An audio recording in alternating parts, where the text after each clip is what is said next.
Hello student, welcome back to my YouTube channel study with Maji sir. Student, आज की class में हम लोग ट्रिगोनोमेट्रिक टेबल जिसे ज्यामितीय सारणी कहते हैं उसे याद करने का मैं एक ट्रिक देने वाला हूँ। आज वो ट्रिक देखने के बाद आपको ट्रिगोनोमेट्रिक टेबल जो ये है इसे याद करने की जरूरत आपको नहीं पड़ेगी। तो चलिए हम उस तरीके को, उस ट्रिक को सीखने वाले हैं जिसके बाद इसे हमें याद करने की जरूरत नहीं पड़े। चलिए देखते हैं उसका तरीका क्या है। सबसे पहले हम यहाँ 0 डिग्री के ऊपर में 0/4 लिख देंगे। ठीक है, क्या लिख देंगे? 0/4। और ठीक उसका नेक्स्ट में 1/4 लिखिए, फिर उसका नेक्स्ट में 2/4 लिखिए, फिर उसका नेक्स्ट में 3/4 लिखिए, फिर उसका नेक्स्ट में 4/4 लिख देते हैं। ठीक है, अब इसी की मदद से, इसके हेल्प से हम इस ट्रिगोनोमेट्री टेबल्स को पूरे भर देंगे। ठीक है, तो हमको इसको याद करने की जरूरत है नहीं, क्योंकि 0, 1, 2, 3, 4 कॉन्सिक्यूटिव नंबर्स है और नीचे में सबका 4 है, नीचे में सबका 4 है। चलिए साइन थीटा में, साइन थीटा 0 डिग्री का वैल्यू निकालने के लिए ये दोनों का स्क्वायर रूट निकाल लीजिए। तो 0 का स्क्वायर रूट क्या होता है? 0 का स्क्वायर रूट होता है 0 और 4 का स्क्वायर रूट होता है 2। ध्यान से देखें, 0/4 है तो 0 का स्क्वायर रूट होगा, क्योंकि ये स्क्वायर रूट के अंडर में है, तो 0 का स्क्वायर रूट होता है 0 और 4 का जो स्क्वायर रूट होता है, 4 का स्क्वायर रूट जो होगा, ठीक है, वो क्या होगा? 2। क्या होगा? 2। देखिए 0/4, 0 का स्क्वायर रूट 0, 4 का स्क्वायर रूट 2, तो 0/2 को जब डिवाइड करते हैं क्या आता है? 0। तो इसका मतलब यहाँ आंसर हो जाएगा 0। ठीक है, चलिए नेक्स्ट में देखते हैं। नेक्स्ट नंबर हमारे पास क्या है? अंडर रूट में 1/4। तो 1 का स्क्वायर रूट क्या होता है? 1 स्क्वायर रूट, जिसे हिंदी में वर्गमूल कहते हैं। तो 1 का वर्गमूल 1 होता है, 4 का वर्गमूल जो है यानी स्क्वायर रूट क्या होता है? 2। तो इसका वैल्यू क्या आ गया? 1/2। तो इसमें लिख देंगे हम लोग 1/2। ठीक है, अब नेक्स्ट देखें। नेक्स्ट में क्या है? 2/4। तो अंडर में रूट में 2 है तो 2 का स्क्वायर रूट होता नहीं है, अब होगा अभी तो डेसिमल में होगा, तो हम इसको √2 लिख देंगे, क्योंकि 2 का स्क्वायर रूट नहीं होता, क्योंकि 2 जो है वो परफेक्ट स्क्वायर नहीं है। ठीक है, तो 2 का अंडर रूट में लिख दिए। अब 4 का होता है 2। ठीक है, √2/2। अब इसको थोड़ा सा हम सोल्व करेंगे। √2 का √2 और 2 को हम जब फैक्टराइज करेंगे तो डबल √2 हो जाता है, क्योंकि √2 को √2 से मल्टीप्लाई करेंगे तो 2 हो जाएगा। ये √2 कट गया, क्या बचा ऊपर में? 1। तो इसका वैल्यू क्या आया? 1/√2। इसका वैल्यू क्या आया? 1/√2। तो देखिए आप, मैंने इस तरह 3 बॉक्स भर चुका हूं। फोर्थ में देखते हैं क्या है? √3/4। रूट का अंदर में 3/4, तो √3 का जो है स्क्वायर रूट नहीं होता है तो √3 हो जाएगा, और 4 का स्क्वायर रूट होता है 2, तो 2 लिख देंगे। तो ये क्या आ जाएगा? √3/2।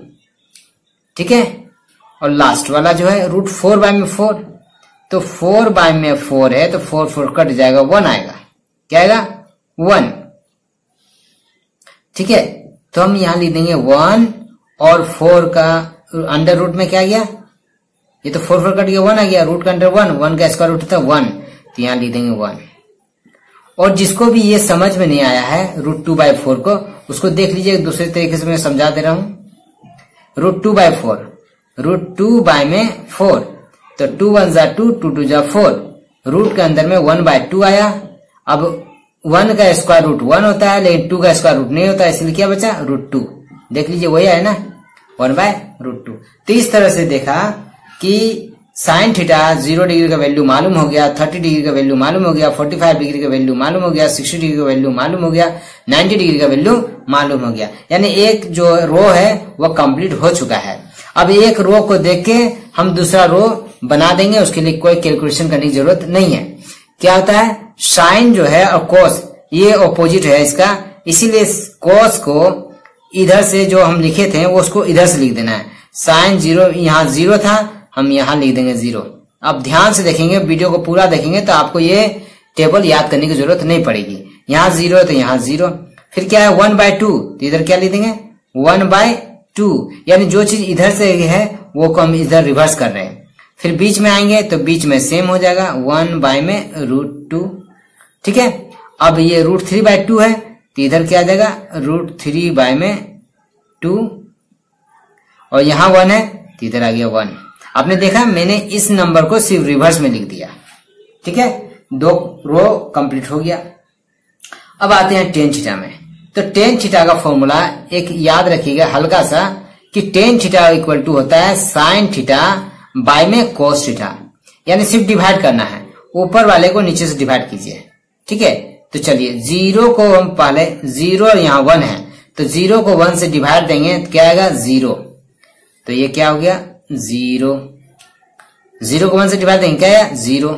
चलिए नेक्स्ट में देखते हैं। अब इसको इससे डिवाइड करना है, साइन थीटा का वैल्यू और कोस थीटा का वैल्यू को डिवाइड कीजिए तो इसका वैल्यू आ जाएगा।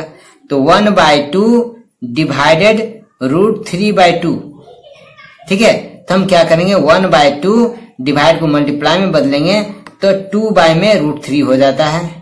तो 2 कैंसिल कट गया, 1 बाय में √3 बचा, 1 का 1 और √3 का √3, इसका वैल्यू क्या गया 1 बाय में √3।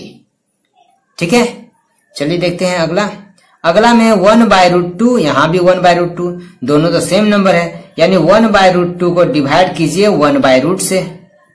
तो जब सेम नंबर को डिवाइड करेंगे तो वैल्यू क्या था 1, जैसे 2 को 2 से डिवाइड करेंगे तो कितना आएगा 1, तो वैसे ही 1/√2 को 1/√2 से डिवाइड करेंगे क्या आएगा 1, यहाँ वैल्यू क्या आ गया 1। ठीक है, चलिए नेक्स्ट में देखते हैं। नेक्स्ट में क्या है √3/2 को डिवाइड करना है 1/2 से, √3/2 को डिवाइड करना है 1/2 से।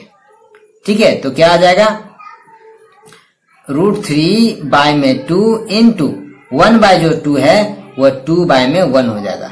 2 कैंसिल हो गया, क्या बचा √3/1, 1 का वैल्यू नहीं होगा तो इसका आंसर हो गया √3। तो यहाँ क्या हो जाएगा √3। ठीक है, और लास्ट वाले में 1 को डिवाइड करना है 0 से, 1 डिवाइडेड 0 यानी 1 को किसे डिवाइड करना है 0 से। तो इस तरह इस केस में जब हम 1 को किसी नंबर को, 1 को ही नहीं किसी भी नंबर को अगर 0 से डिवाइड करते हैं तो इसका वैल्यू 0 नहीं होता, इसका नॉट डिफाइंड होता है, यानी अपरिभाषित है, इसे बताया नहीं जा सकता इसका आंसर क्या होगा। तो इसमें नॉट डिफाइंड लिखते हैं तो उसका हम शॉर्टकट में ND कर दे रहे हैं, जिसका मतलब होगा नॉट डिफाइंड। ठीक है, चलिए आपने देखा कि मैंने 3 रो को कंप्लीट कर चुका हूं, sine theta, cos theta, tan theta, और इसके लिए मैंने कोई याद नहीं किया है, कोई वैल्यू याद नहीं किया था और बस निकालते जा रहा हूं। अब टेन का उल्टा कोट होता है, टेन का उल्टा क्या हो जाएगा कोट। अब जैसे मैंने साइन का रिवर्स किया था, क्या किया था रिवर्स कर दिया था, तो क्या बन गया था कोस, उसी तरह टेन को रिवर्स कर दीजिए तो बन जाएगा कोट। अब देखिए यहाँ नॉट डिफाइंड है तो यहाँ में शुरू में लिख देंगे नॉट डिफाइंड। ठीक है, यहाँ 0 है तो यहाँ लिख देंगे 0, खाली उल्टा करना है। फिर 1/√3 है तो लिख देंगे 1/√3, फिर क्या लिख देंगे 1 तो क्या लिख देंगे 1, फिर √3 तो यहाँ हम लोग लिख देंगे √3। ठीक है, फिर नॉट डिफाइंड, यानी इसका रिवर्स ये कर दिए। तो 10 का ऑपोजिट होता है कोट, इसको खाली याद रखिएगा। तो 10 का ऑपोजिट कोट बन चुका है। अब 2 कॉलम बाकी है, कोसेक और सेक, कोसेक और सेक। तो इसमें भी वही है, अगर कोसेक निकाल लेते हैं वैल्यू तो हम इसको रिवर्स करेंगे तो सेक का निकल जाएगा। तो कोसेक का कैसे निकलता है, तो कोसेक का जो फॉर्मूला होता है क्या होता है 1 में साइन, यानी इसका रेसिप्रोकल क्या होगा रेसिप्रोकल। चलिए रेसिप्रोकल निकाल देते हैं। साइन का रेसिप्रोकल जो निकलेगा, साइन का जो वैल्यू दिया इसका रेसिप्रोकल निकालिए। ठीक है, तो वो कोसेक का वैल्यू हो जाएगा। ठीक है, यानी 1 में साइन। तो चलिए देखते हैं कोसेक का क्या है 0 है, तो 0 का रेसिप्रोकल 1 में 0, क्योंकि बाय में कुछ नहीं 1 है, इसको उल्टा कर देते हैं तो 1/0। और मैंने अभी क्या बताया कि जिसका नीचे भी 0 होगा तो इसका मतलब ये अपरिभाषित होता है, यानी नॉट डिफाइंड है, तो ये बनेगा नॉट डिफाइंड। ठीक है, नेक्स्ट में देखते हैं क्या है 1/2। सिर्फ साइन को देखिएगा और किसी को नहीं देखना, साइन को देख के कोसेक को भर रहे हैं। 1/2 इसका रेसिप्रोकल करेंगे तो क्या होगा 2 में 1, तो नीचे 1 का वैल्यू नहीं होगा तो आंसर क्या आ जाएगा 2। चलिए 2 भी भर देते हैं। नेक्स्ट में क्या करेंगे 1/√2, 1 बाय में √2। अब इसका रेसिप्रोकल करेंगे तो √2 बाय में 1, नीचे 1 का वैल्यू नहीं होगा, इसीलिए क्या लिख देंगे, सिर्फ √2। ठीक है, फिर नेक्स्ट का देखिए √3 बाय 2, तो √3 बाय 2 इसका रेसिप्रोकल करेंगे तो उल्टा हो जाएगा, 2 बाय में √3 लिख देते हैं, 2 बाय में √3। नेक्स्ट है 90 में क्या है 1, और 1 का रेसिप्रोकल क्या होगा, तो 1 का रेसिप्रोकल होता है 1, तो यहां हो गया 1। ठीक है, अब हम क्या करेंगे, कोसेक जो है वो सेक का रिवर्स का हो गया, यानी यहाँ 1 है तो यहाँ 1 हो जाएगा, 2 बाय √3 है तो यहाँ हम लोग 2 बाय √3 लिख देंगे, √2 है तो √2 लिख देंगे, फिर 2 है तो 2 लिख देंगे, नॉट डिफाइन है तो नॉट डिफाइन लिख देंगे।